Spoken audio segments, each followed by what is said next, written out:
Investir sur le luxe avec Hermès. Hermès est une entreprise du CAC 40. Son action figure au top 4 de l'Eurostoxx 50. Elle est également éligible au PEA.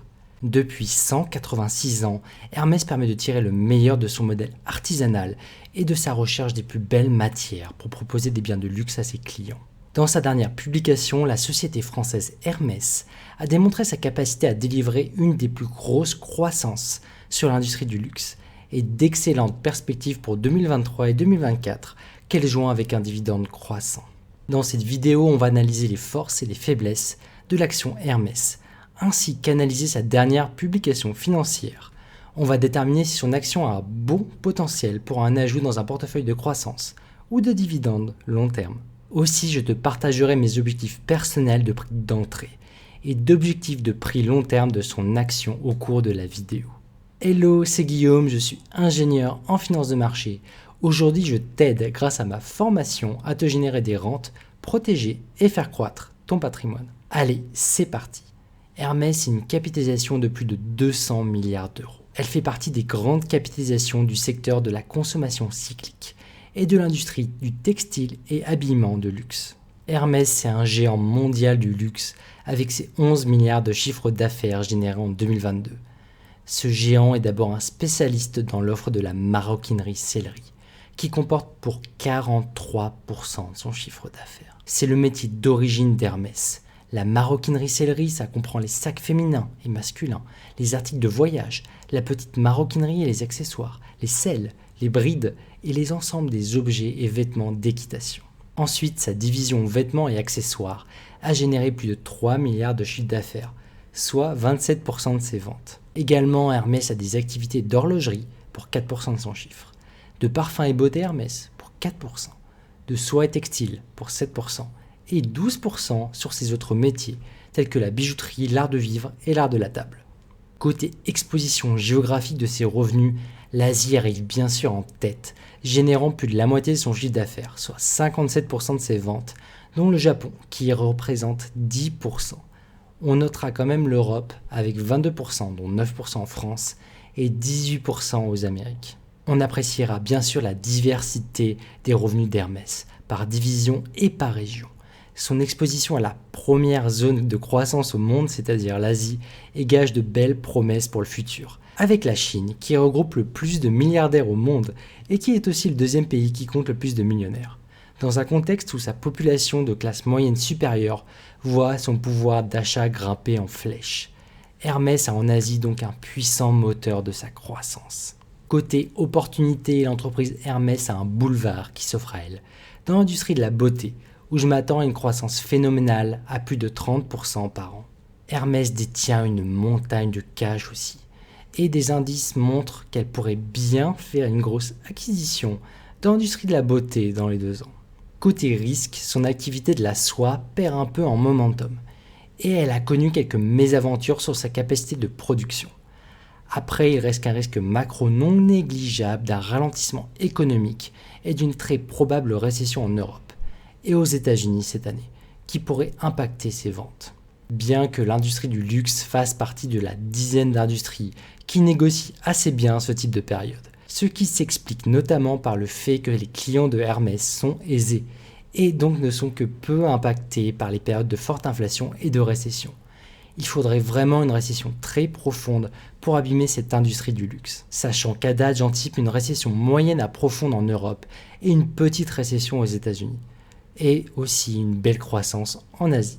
Maintenant, un mot sur son actionnariat.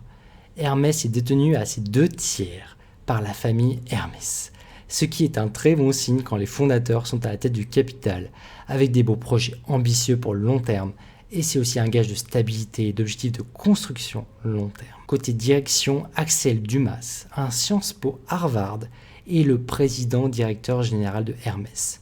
C'est la 3e fortune de France, descendant de la famille Hermès. Ce brillant dirigeant est passé par la direction financière, puis commerciale, et est arrivé à la tête de la principale division maroquinerie et sellerie avant d'atteindre le poste de PDG d'Hermès en 2014. On a donc ici un brillant directeur dans la lignée de la famille Hermès aux commandes. ce qui est évidemment très bon signe pour l'entreprise. Passons maintenant à l'analyse financière. Pour mon étude, je me base sur la dernière publication annuelle et trimestrielle d'avril 2023, à laquelle j'ajoute mes hypothèses de croissance sur les divisions d'Hermès, ainsi que mon scénario de prédilection pour les taux de change et de taux d'intérêt pour anticiper son chiffre aux prochaines publications et déterminer mes prix potentiels d'achat pour l'action Hermès. Au passage, si tu veux apprendre à développer ton patrimoine pragmatiquement pour faire croître ton argent ou te générer des revenus réguliers avec ton capital, j'ai créé ma formation en investissement à découvrir sur guistin.com. Hermès a donc battu des records avec 11,6 milliards de chiffre d'affaires générés en 2022, soit presque 30% de croissance depuis ses 8,9 milliards en 2021. C'est très impressionnant. Ces excellents résultats s'expliquent par la stratégie ambitieuse et stable de la direction d'Hermès, qui lui permet d'être très résiliente en période de ralentissement économique en délivrant des résultats impressionnants. Sa dynamique est excellente alors qu'elle n'est encore que sous-implantée en Asie. Donc je suis convaincu qu'aller chercher son objectif de 13 milliards de chiffre d'affaires l'an prochain paraît très largement accessible. Les marchés l'ont d'ailleurs bien anticipé dans son prix. Personnellement, je pense qu'Hermès peut aller chercher plus loin à presque 14 milliards de chiffre d'affaires pour 2023 et bien plus à 15,6 milliards en 2024.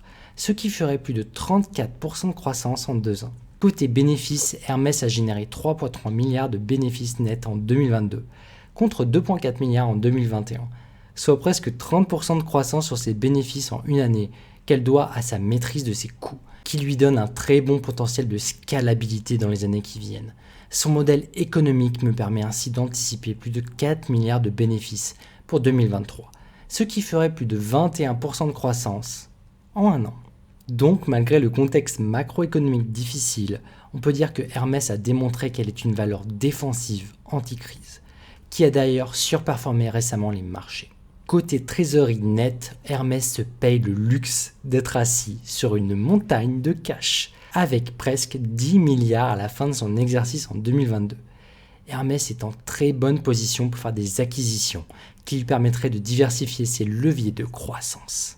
Avant de te parler des divisions d'Hermès, sache que sur guistin.com, tu pourras trouver des outils d'analyse spécifiques d'actions et de gestion de portefeuille, croissance et dividendes. Côté dividendes, Hermès a annoncé payer plus de 15 € par action en 2023, soit si on prend le cours actuel de 1944 €, on arrive à un rendement annuel de ses dividendes bruts pour l'action Hermès de 0,7% en 2023, avec un payout ratio autour de 33%.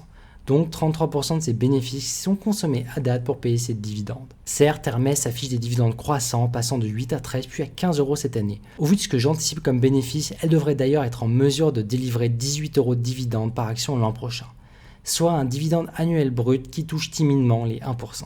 Donc pas une action qu'on achèterait aujourd'hui pour ses dividendes, mais une action qui a toutes les cartes pour figurer dans un portefeuille croissance long terme, dans une industrie qui bien sûr surfe sur la croissance du luxe en Asie. Donc malgré que j'anticipe un contexte économique difficile, je vois la croissance de Hermès lui permettre de passer 2023 sans encombre avec les informations en ma possession. Regardons avec le PE ratio si nous avons une capitalisation qui est chère par rapport à ses bénéfices.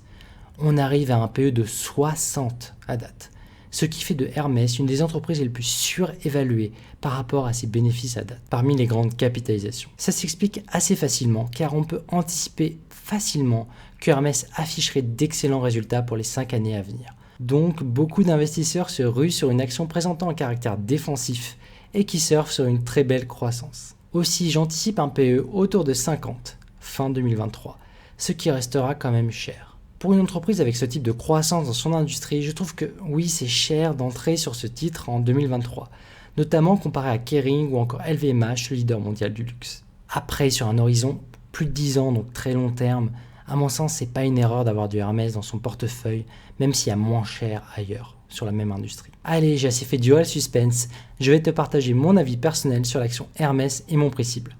D'abord, dans un portefeuille de croissance long terme, j'aurais tendance personnellement à conserver ma position sur Hermès au prix à date de 1994 € l'action, voire réaliser une réallocation en prenant mes gains sur 50% de ma position sur Hermès et à acheter du Kering par exemple, qui a une valorisation plus abordable dans l'industrie du luxe. Mon objectif de prix pour fin 2023, c'est 2000 € l'action et mon objectif cible horizon 2025 est à 2100 € l'action. Côté risque, je pense qu'Hermès a des ventes qui paraissent plus solides d'un point de vue financier que Kering ou LVMH.